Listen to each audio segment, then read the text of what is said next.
I don't mind kahit wala akong fans.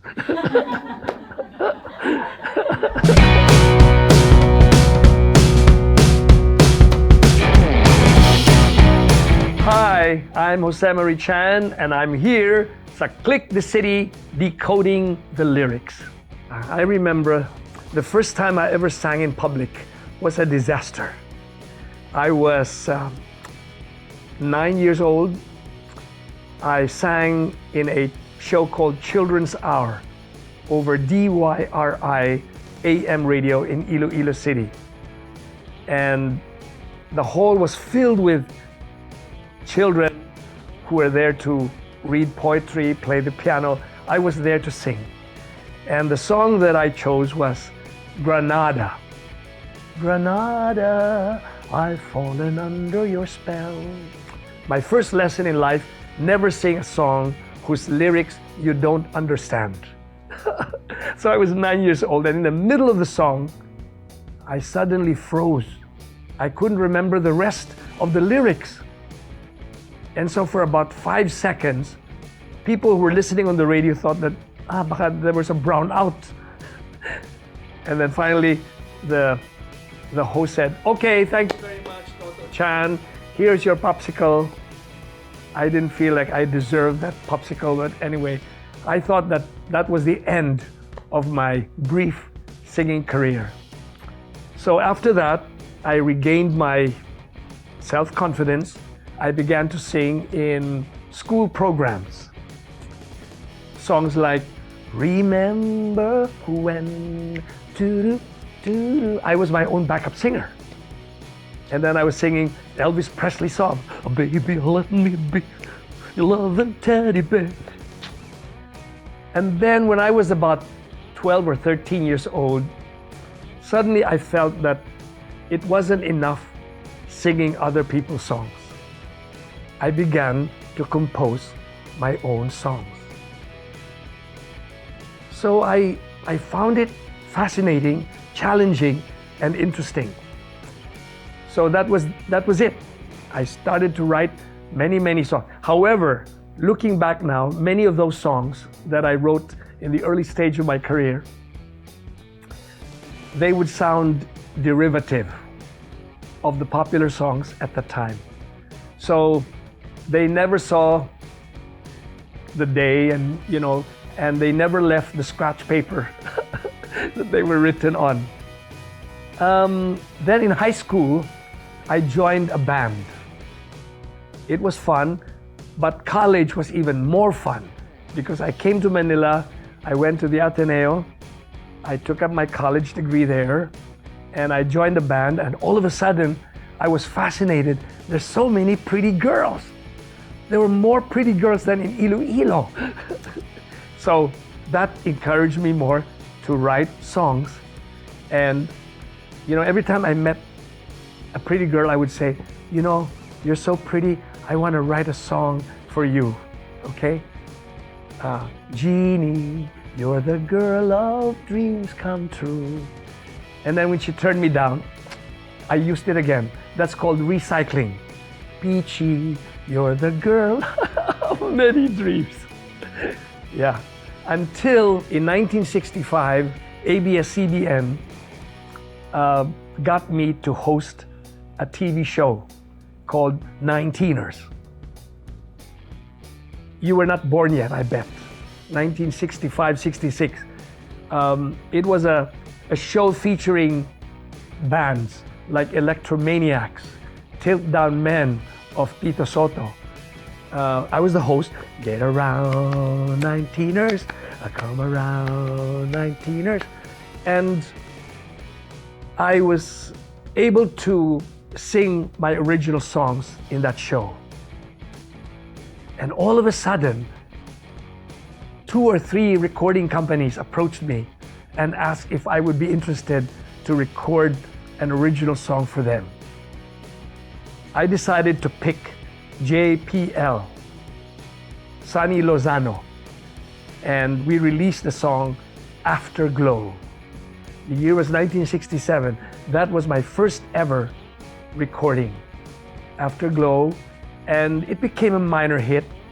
I remember going from Batanes to Zamboanga, approaching radio stations and requesting them to play the song Afterglow.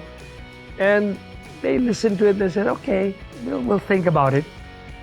And a few stations did pick it up, so that people would go to Raon Street, you know, the Tin Pan Alley, looking for Afterglow by Cliff Richard. Says, there's no Cliff Richard version of Afterglow. Afterglow is an original song. Jose Marie Chan. No, we want the original Cliff Richard. That's when I realized that the timbre of my voice resembled that of Cliff Richard. And so for several years, my compositions, my original compositions, sounded like that of Cliff Richard. Being a host of 19ers was a highlight, because the success of that song led to my first long-playing album called Deep in My Heart, released by Dyna Records, and that became a major hit. Deep in My Heart, until now, when I do concerts here in the Philippines or all over the world, invariably they would ask for Deep in My Heart. And so that's one of the highlights. And then in 73, I represented the Philippines at the World Popular Song Festival in Japan. And I represented the Philippines. There were about 49 other countries. Unfortunately, I didn't make it to the finals, but the song that I submitted was Can We Just Stop and Talk a While? And that also became a special song for me, because it became a major hit in this country, and it led to my being named as one of the 10 outstanding young men of 1974. Okay, another highlight. Oh yes, 1970, the year I got married. I got married to my sweetheart of 4 years, and I've written many songs for her. One of them is Refrain. Memories of you follow everywhere I go. Down the this is not going to be a concert, is it? Okay. And then in 75, I left for New York with my family. We lived there for 11 years, and I set up a small company in New York City to buy and sell sugar from Central and South America. I was buying sugar from Peru, from the Dominican Republic, from Honduras, from Bolivia, and importing it to the United States. So for 11 years I was there, and I couldn't do any recording, of course, but I managed to compose songs for other singers, like Apo Hiking. Siya'y magandang dalaga na hindi basta-basta, kapag iyong makita, di ka maniniwala, mga kalalakihan, kapag dumadaan tinitignan. Or for Joey Albert, I remember the boy, but I don't remember the feeling anymore. Or for Celeste Legaspi, Mamang sorbetero, anong ngalan mo? Tinda mong ice cream, gustong gusto ko. What else? For Janet Basco, Dikit pa ang umaga, pumapasada na, saglit na paparada sa karinderya. It's called Super ng Aking Buhay. And I also wrote a song for Dolphy. It was used in his movie called Tararajing Putput. Araw-araw ang rasyon, pandesal, pandesal, pandesal. Laging, dahil sa aking tararajing putput. Dahil sa aking tararajing putput. So, yeah, it's been a wonderful adventure. I've had some failures. In 77, at the first Metro Pop Festival, I submitted a song which I called Minsan Pa. It was recorded by Janet Basco, The Company, Tutsi Guevara, several others. Lyrics were written by Rolando S. Tino, my professor from the Ateneo. A beautiful song, but it didn't win. But that did not deter me from entering again. In '79, I joined again.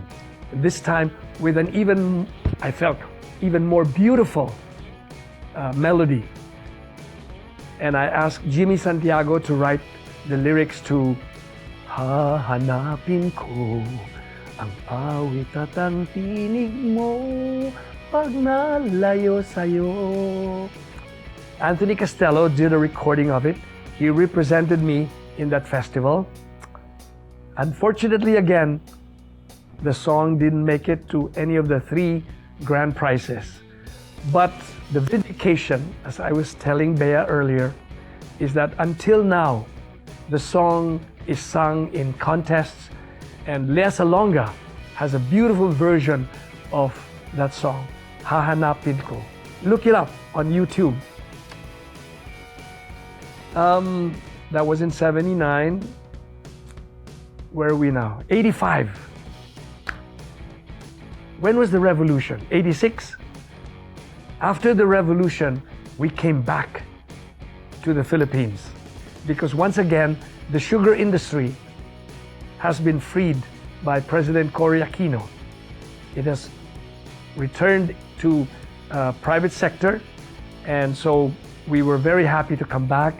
And my comeback single to reintroduce me to the public was "Tell Me Your Name, You're Lovely, Please Tell Me Your Name." And of course, radio began to play my old songs like "I Can't Let You Pass Me By, I Just Can't Let You Go, Afraid for Love to Fade,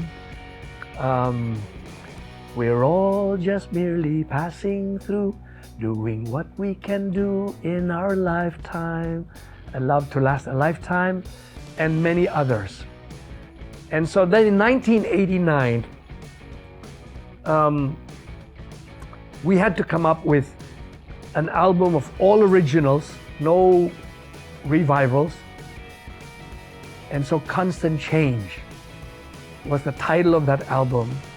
And that album won the Awit Awards for Best Album of the Year, and it was the first Diamond Record awardee in Philippine history.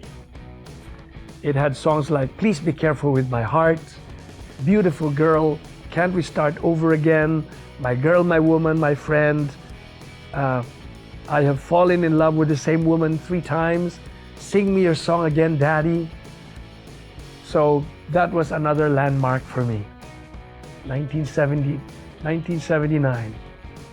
Then in 1980, my record producer, Belia Tan of WEA, which later on became Universal Records, suggested, "Joe, why don't we come up with a Christmas album? Because let's hit the iron while it's hot. Constant Change is such a big seller. All the songs there, major hits. Awit awardee, Album of the Year. Let's come up with a Christmas album." So I said, "Okay, when do we start?" "Next week." What? Oh boy, I don't have a Christmas song. I have to write something fast. 1989 pala. 86 was my comeback. 89 Constant Change. 1990. Okay. So I remember that in 1988, a good friend of mine from school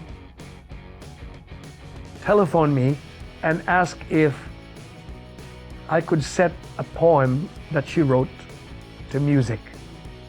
The poem was called "Ang Tubig Ay Buhay." They were going to use that song for their high school homecoming, for their silver jubilee. I set that poem to music, okay? Word for word, note for note. Ang tubig ay buhay. Da-da-da-da-da-da. And after it was used in their Silver Jubilee, the song was shelved. Forgot about it. So in 1990, I remember that melody. And so I picked it up and I said, this would make a good Christmas song. Okay? So I prayed over it. I remember praying to the Holy Spirit, asking me for inspiration. Sunday morning, we were coming out of church, and there was a young girl who ran up to my car, knocked on the windshield, gave me her card. Her name was Rina Canyiza. She introduced herself as a budding songwriter, and it was her hope that one day we could collaborate and write a song together. So I said, okay, Rina, I'll call you. Then that night I said, yeah, why don't I call her? Maybe we could collaborate on this Christmas song. So it was Rina, to make a long story short, who came up with the title, Christmas in Our Hearts. She wrote the first verse, then I wrote the second and the third, and then after a few back and forth, we completed Christmas in Our Hearts. So I was excited. I sang that to the record producer, and then her comment was, Joe, it sounds too much like a Christian song. Radio will not play it. Why don't you come up with a romantic Christmas song? Okay, when do you need it? Tomorrow. So overnight, I wrote, my idea of a perfect Christmas is to spend it with you. And she said, Jan, that's it. That's the song that radio would play. Christmas in Our Hearts sounded more like it should be a duet.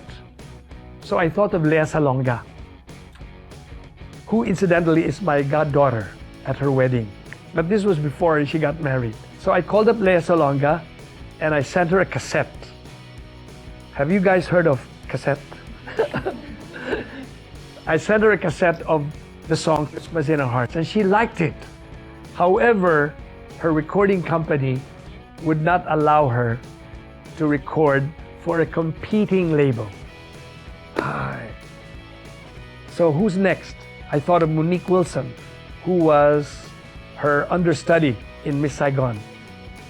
And she liked the song and she said, okay, let's record that next week. That weekend, she went to Tagaytay. Sunday night, she called me and said, Tito Joe, I've lost my voice. Holy cow, who do we get now? Then I remembered my daughter. My daughter, who was a student at the Ateneo, had sung in several productions. She was a singer in Brent, and then even at Ateneo, she came out in Pippin. So I went to her room and I said, Liz, what are you doing? I'm studying for my exam tomorrow. Can you learn this song? What is that? It's a Christmas song that I wrote. Okay, when do you need it? Tomorrow. Fortunately, the song is simple enough for her to learn it overnight. So we went into the recording studio and the rest is history. And when we presented the songs to the media, lo and behold, they didn't think that Christmas in Our Hearts is a Christian song. They picked Christmas in Our Hearts, and that became the second Diamond Record awardee in the Philippine history. So I think now Christmas in Our Hearts has 3 Diamond Record awards compared to Constant Change, which has only 2. Yabang. My favorite line from Christmas in Our Hearts, I wrote when I was in the car driving to Pampanga.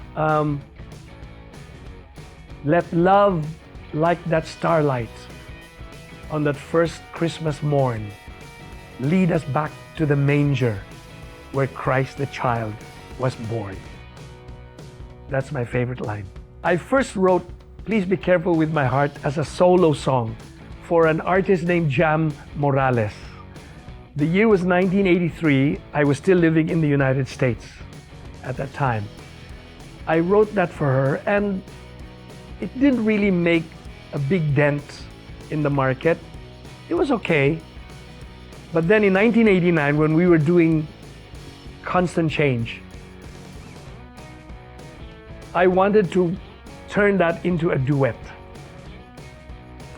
So there was this young lady named Regine Velasquez who was just starting out. And I converted the song into a duet. So there was a response. So again, thank God, it became a successful song. Please be careful with my heart. So that it became a theme of a teleserie.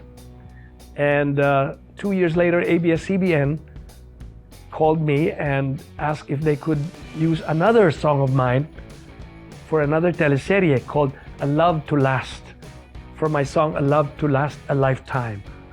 Alliteration, LL, A Love to Last a Lifetime.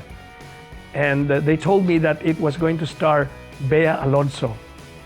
So I was very excited. I said yes, because I thought they were going to get me as the leading man.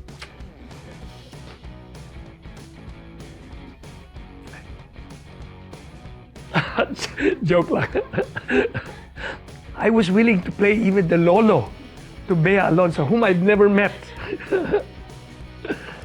My favorite line from Please Be Careful with My Heart has got to be, love has heard some lies softly spoken, and I have had my heart badly broken. I've been burned and I've been hurt before, so I know just how you feel. Trust my love is real for you. I'll be gentle with your heart. I'll caress it like the morning dew. Beautiful Girl is a fictional song. I put myself, let's say, in a position of a young man who noticed a pretty girl from a distance, and he promised himself that he would meet her before the end of the evening, and then before he knew it, the girl was gone. So he never met that girl. There's a line there that says, like a song in the night, I fear that I've lost you like a song in the night. Many times, I have this muse that whispers melodies to me. I'm being poetic. And I get inspired. I'm on a plane, I'm in the car, I'm doing my work, and all of a sudden, a nice melody enters my mind. And very often, I put it down on paper so that I will not forget it. Okay? But sometimes, before I fall asleep, there's a melody that comes to me, and it's very catchy, and it tugs at my heart. And I promise myself, okay, tomorrow morning when I wake up, I'll write it down on paper. And then I go to sleep. And then what happens? The next morning, I've lost the melody. That's what I call a song in the night. And so, beautiful girl, I fear that I might have lost you like a song in the night. I'll search on forever till I have you in my arms. Times have gotten tougher, not like before when I started out, or even when I was very active in the 80s and 90s. There were 7 or 8 recording companies vying for your song, competing for your song. Unfortunately, times have changed. No one buys CDs anymore. They just download or they music share for free. So it's very tough for you, for an aspiring songwriter, to bring your song out in public. But that should not discourage you, because God has given you that gift of music. God has given you that talent. Use it. Express yourself. Write your song. Write as many songs as you can. Sing them to friends. Okay, but make sure that you copyright them, because there are many thieves out there. There are many people who will steal your ideas Okay? So continue to write, to express yourself, because we need to continue that OPM legacy. You know, the Filipino song expresses our sentiments, it expresses the Filipino soul. And think of it, if you stop writing your songs today, 20 years from now, what will your grandchildren be singing? I have to admit that the songs I write may no longer be relevant to the millennials. You know, when I listen to some of the OPM songs now, there's a lot of angst. Of course, it's self-expression, but compared to the melodies or the songs that I used to write, parang out of sync na ako. I'm no longer relevant, and so the songs that I write may not become hits anymore. Okay. However, because of the success of Christmas in Our Hearts, and year after year, the songs are played on radio, they're played in malls, etc. Children sing it in schools. I decided that that should be my strength. So 5 years ago, I came out with a sequel to Christmas in Our Hearts. The album is called Going Home to Christmas. It has 22 new songs. And essentially, I talk about the family. We have a song there called Christmas Moments, which I sing with my children. And the lyrics go, I remember my Christmas when I was 10. Oh, what I would give to be a young boy again. I remember my Christmas at 17. I remember my Christmas at 25. The love of a wife and the gift of a child. I held my babe in my arms. A tender warmth ran deep. The sound of chimes softly playing as I carried her to sleep. I remember my Christmas when we went around. Daddy drove us down to some orphans in town. We gave some goodies away. Happy faces made our day. We learned that giving and sharing is the real Christmas way. So I encourage the millennials to go to Spotify and look for the songs in the album Going Home to Christmas.